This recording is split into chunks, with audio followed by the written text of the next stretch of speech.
कौन कहता है यार होटल लाइन अच्छी नहीं है। होटल लाइन के कुछ अच्छी बातें बताता हूँ मैं। पहले तो सबसे पहले कि साला जाने का टाइम तो होता है लेकिन आने का कोई टाइम नहीं होता है, ये सबसे खतरनाक लगा मेरे को।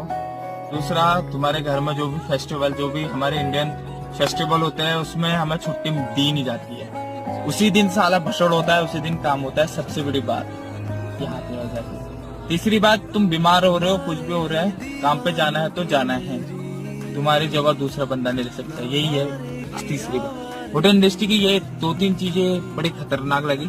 ये तो होटल इंडस्ट्री वैसे बहुत मस्त है यार, मस्त मिलता है, रूम मिलता है, खाना मिलता है, पीना मिलता है।